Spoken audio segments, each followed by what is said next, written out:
whatever I wrote as political commentary, similar to what's been done for hundreds of years, often using humor, as best as I could understand it. On the Sikh question, the concern I had was not with Sikhs per se, but there was a blanket request that one part of their attire not be checked. This was in the, as I recall, and I don't remember the dates, the early stages of TSA and Homeland Security, where people were going through all kinds of security checks at airports, and TSA, because of its limitations on dollars, couldn't check everyone. So there was a group of people that said, you cannot check our particular attire that we wear, which leaves a wide open door for anyone who is Sikh or someone who might pretend to be. And so I basically was saying, you can't just blanket say, we're going to find a part of your attire that nobody will ever check, and that leaves a wide door open from a security standpoint. And I'm going to leave it at that. That is so. You said your profile, and in your article in the paper and your public appearance on the TV news, you said about, you didn't say Muslim, it was okay to profile Muslim terrorists. You know what? The only outward appearance of a Muslim is a female who chooses to wear a headscarf. Male Muslims have no outward identifying features like that, other than their skin color, okay, or their appearance. So you're condoning profiling people based on their appearance, because you have no idea what their religious belief is, because they're not wearing badges around that says I'm a Muslim. You don't seem to understand this, Mr. Beanstalk. Not to mention the fact that, again, I stand by my assertion that if TSA told Hasidic women that they had to remove, because many of them have wigs, you have to remove your wig when you walk through the airport so we can check and make sure you don't have an explosive under there, you would think that that was particularly outrageous. You would find that troubling. Assertions about what my thinking is. Would you be okay with that? For a similar circumstance, I guess I would, because you would? Because I'm concerned about security, and that was the concern I expressed. And I'd like to leave it at that. We have a lot of work to do this evening, and I've listened patiently. I understand some of the concerns. I disagree with some, as I've stated. You don't seem to agree with any of I them. I agree with others. Maybe I crossed the line. Never Maybe? intentionally. But if I did, I'm sorry, but it was all done, I thought in the best way possible. I think it was intentional. I mean, you did it for 14 years, 6,000 limericks. That's not unintentional. No, that is directly intentional. Yeah, but I wrote the limericks intentionally, without a doubt. And to say that it was to highlight hypocrisy, but only certain kinds of hypocrisy, not in general, shows that it was not, it was direct and targeted. That's what it was. And the people who live... Liberal commentators target conservatives, and conservative commentators target liberals. I hate to use the word target, because in today's world, that connotes something else.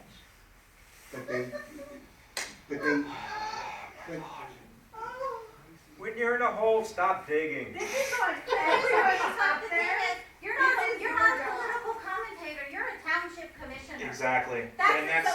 So if you wanted to be a political commentator, please go and retire and go do that. Yeah. But you're here. But your political commentary is your opinion. Okay. You're saying, oh, but political commentary comes from opinion. Okay. And your opinions are your beliefs. Okay. So what these horrible things that you wrote are indicative of what your beliefs are. Yes, exactly. If you want to be a political commentator, you're more than welcome to step down, resign, go home and write as many of these as you want. And I don't care. We'll all go home and stop complaining about this and let you do it. But once you're here, once you're up on the dais, once you have a position of authority, the words and the opinions that you hold matter. They matter to the people who live here, the people who pay taxes, and you need to be accountable. And you're not. You continue to deflect, and you continue to deny that you had any intent to harm. You continue to deny that you have any accountability in this matter, and it's ridiculous. You're not a commentator, you're a public servant, and you need to act like it and be held accountable like one.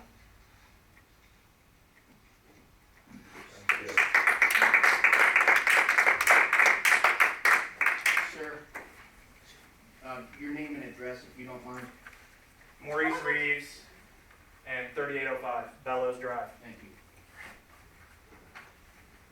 Okay, we're ready to move on to the budget. I just have a question. Do you guys have papers in front of you that you're Yes. reading as you go along? How come the rest of us don't have that? These are work documents that they are not any final numbers. They are staff's recommendations to the board. We've been advised by council that these, until they're finalized, until we put something out to the public, should not be made available because they are not any official positions. And they couldn't have been put up on a projector or something for the people here to read that we wouldn't, you know, or. So tonight is my first opportunity to provide staff's recommendations and input to the elected officials. And as manager, I've never wanted to predict what they may or may not support and have information out there about a special project that the commissioners may not support. What they will eventually do at the October 30th meeting is take action to adopt the tentative budget, which again will be publicly advertised and made available for public review and understanding once these gentlemen have had a chance to interact with myself and staff to formulate their opinions on the proposed projects and scope of the budget. So you fail to forget that this is a public meeting that can be recorded and that information can be out there anyway.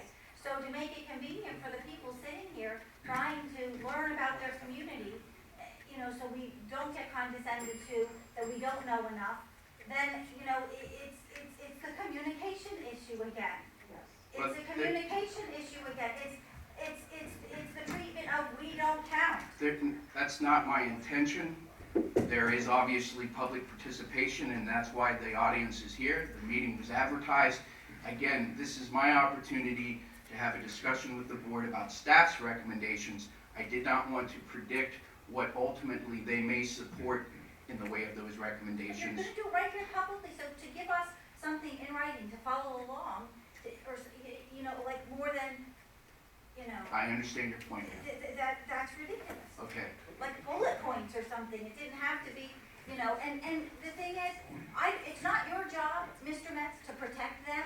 I'm not okay, protecting them, as commissioners, ma'am. that you don't want it out there, I'm not what protecting. they decide they wanna go with and what they don't wanna go with. I'm not You protecting. just said it, I did not use the word protect. you didn't use the word. I used the word predict. And ma'am, if you wouldn't mind, if you would come up to the microphone when you speak, that would reserve some sense of decorum here on this front. But certainly, you know, we're following the laws in this regard. We're not skirting the law. We're not trying to be not transparent here. This is a public workshop. It's publicly advertised. Public is welcome to attend.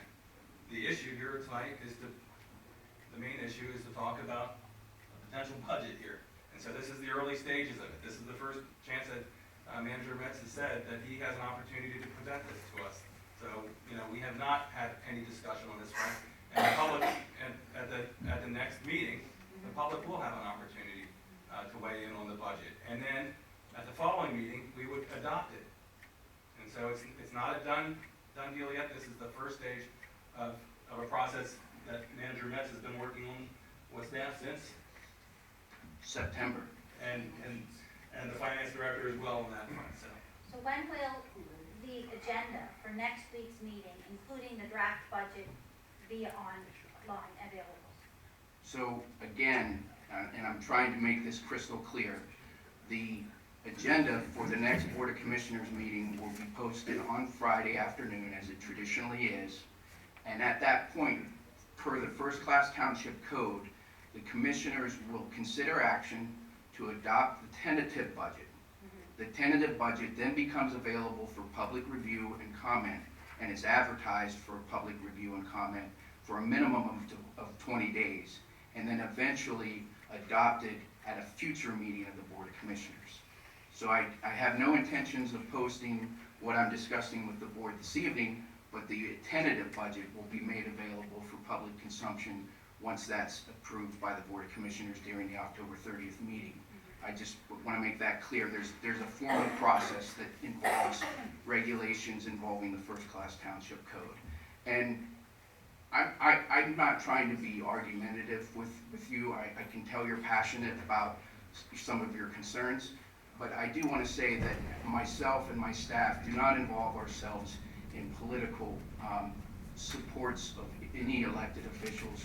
We work with the commissioners that are elected and establish policy to serve the needs of the residents and business owners. I do not get involved in political campaigns. I do not have any political signs in my yard. I'm not advocating any particular position as it relates to. No, I know you worked with the rec department for years, and you came here, I know, I mean, I'm not, and I It was understand just that. that And the if comment- you wrote those limericks, Mr. Nuts, they would fire you. Okay. I just wanted to say that I'm not trying to take this approach to protect the commissioners. I said I didn't want to predict what they may or may not support. They need to digest the discussions this evening and then come back with their own individual opinions to decide if they agree with staff's recommendations. That's what I'm trying to do as a professional administrator of the township. Thank you. Sure. I'd like to make a comment. The only reason I'm up here is to serve my neighbors and my friends that live in this community. I have no further political aspirations, and I honestly try to do the best job I possibly can, day in and day out. The process of local government and the regulations and laws that govern us are very clear, very specific. So I strive to follow them to the T so that there's never any negative ramifications. No staff member protects me. I do what is right. I have a very successful career and multiple certifications. So I just want everyone to know that the only reason I'm here is because I stepped up to serve. There's no personal gain. I don't need to be up here. I do it to serve, and it's funny because someone in the audience tonight, I never knew them before, and I met them in the back parking lot and instantly started talking to them. I'm not a stuffy politician. I'm your neighbor. My kids go to school with your kids. So I just think in the current political environment, please don't lump all of us together because certain things go on and other things go on across the country. Some of us are trying to do the right thing, and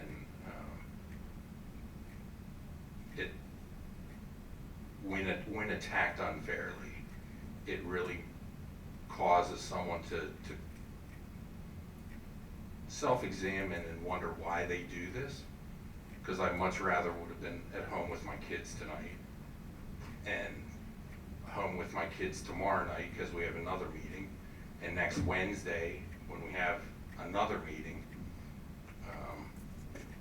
And I don't do it for self-serving purposes. I do it because it's the right thing to do, because I love Hampden Township. I've made the largest investment, as all of you have, in your personal property. And as many people have said, do something, change with the times. That's why I stepped up 7 years ago, to make sure that Hampton didn't turn into something that I didn't want.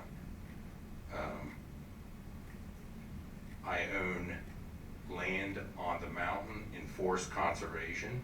I intentionally live in forest conservation for a reason.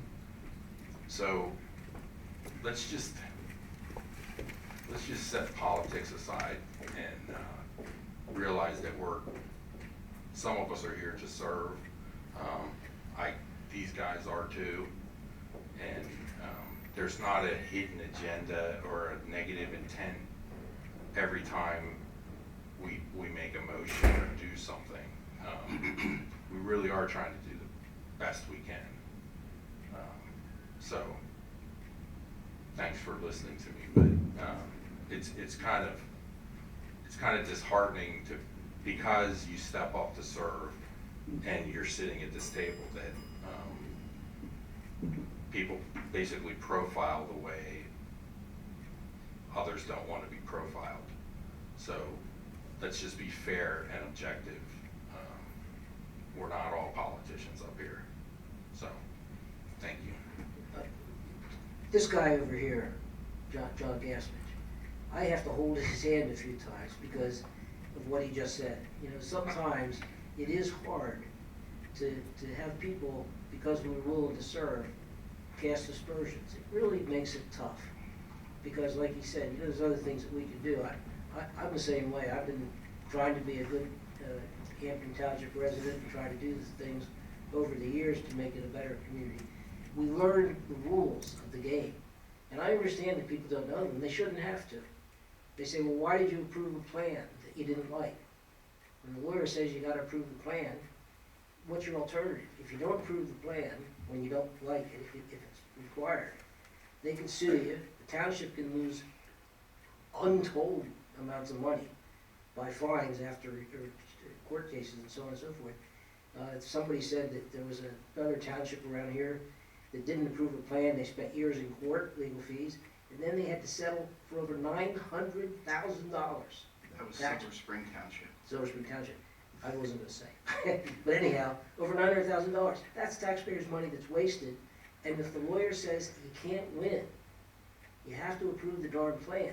And even if we don't like it, we have to approve it. Those are the kinds of things. And then people say, well, why did you do that? So, yeah, it's frustrating as the dickens sometimes.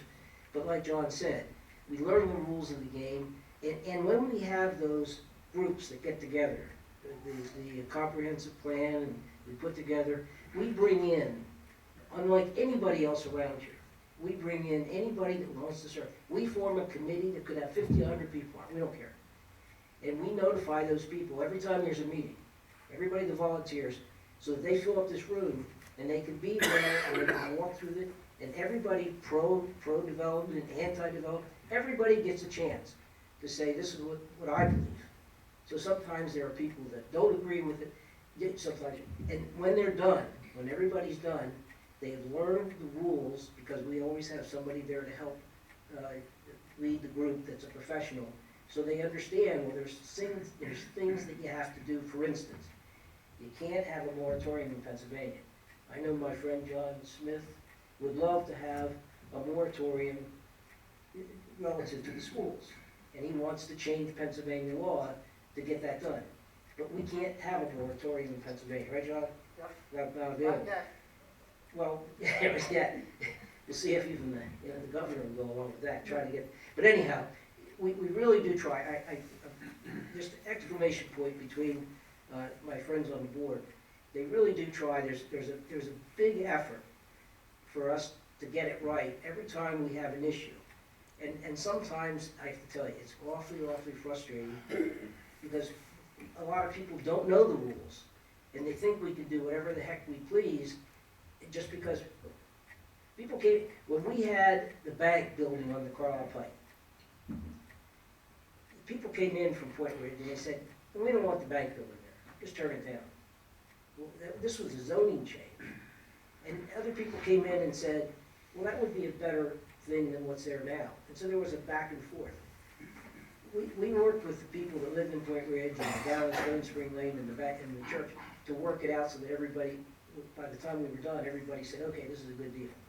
Now we have a bank there and everybody, we tried real hard to work with the community to do it. And I think that's what we're trying to do. We just turned down 2 rezoning requests because that the developers wanted, because the people in those areas did not buy into it. So we just turned it down. These things happen with collectively with the community all the time. And so what John said, I want to put a huge exclamation point behind. He doesn't need to be here, we don't need to be here, but somebody has to do the work. Somebody has to step up and say, okay, we'll study the plans, we'll try to do the good thing that the people want done, and we do our best. Sometimes people may not like the way it ends up, but that's always the way. Even when we had the plan to do the Carlisle plan, that plan, they worked 3 years on that, the people. We had a committee set up for 3 years they worked on that. The first time they came in, there was dispute about the way, it wasn't universal, the way it was done. So we turned it down. They went back to work again and put another year on it. And then they came back with a plan that everybody seemed to like. And it hasn't started yet. There's a plan that's coming in. It will come before the commissioners at some point in time, and we'll have maybe the first step of it. And it's to develop a lot. Carlisle Pike, Triple Road, Simpson Ferry developed before there was zoning. When I was a kid, my dad went to Dickinson. I lived in Susquehanna Township. We came across the river, came all the way down to Carlisle Pike. Basically the same path that was there, 50 years ago. Anyhow, so what we're trying to do is to change the character of the Carlisle Pike for the future. It's going to take probably 30, 40 years because of redevelopment. And we're not going to invest township money in it. What we did was created a zone, like Nathan said, so that the private developers would come up with sidewalks. I would love to see the Carlisle Pike be a boulevard, developed with private money. I can picture what that would look like without all those poles and wires and so on and so forth, and opened up, sidewalks up and down. Right now, if somebody wants to take a bus, there's no bus stops on the Carlisle Pike. You have to sort of stand there and wave. There's no sidewalks to walk on as you go up and down the pike. It's not a real safe thing to do. A friend of mine got hit jogging on the Carlisle Pike years ago. I mean, this is not, it's not a good situation. And so what we're trying to do is in the future to try to make it better. And so I'll get off my soapbox, but I really do, things like tonight. This is not a bad thing. People come in and say, I'm upset about something, and I want to talk about it, and you do. But some of the things that Kathleen talked about, those are the kinds of things that we can address. I think the new building will give us the opportunity to do some of the stuff that we talked about. And I don't think there's going to be too much disagreement about emails, better communications. We can talk about, I can't do anything about painting of the roads. Western Township roads. You guys can write a joint letter to them. Oh, You have We power. do that all the time. We do it all the time. And what we do is we'll write to a PennDOT and with copies to our legislators, we follow up with our legislators on a whole host of issues. I'll give you Your an example. legislators took credit for that multimodal I know. thing. They posted all over their social media that, hey, we got it, and they had nothing to do with it. I'm gonna give you an Which example. one? The The ones that I've talked the about. Carlisle Pike and Sporting Hill Road? Yes, Greg Rothman, Representative Rothman posted about it. I called that office that issues those grants, and I asked, no, he has nothing to do with this. I wrote the grant, I submitted the grant, and I asked for the representative and the senator to support the application. Senator Regan is the one who was supportive of the application, as I understand it. Okay, Well, No. I'm telling you, I saw it on Representative Rothman's website, and I contacted that office that did issue the grant. I researched and found out. I'm who not, it was, I'm not and they disputing told that. me they have nothing to do with it. I'm not disputing that. If you contact Senator Regan's office, though, I'm sure his staff or he will advise you that I personally wrote him a letter after submitting the application, asking for his support, as well as the support of the Cumberland County Commissioners in order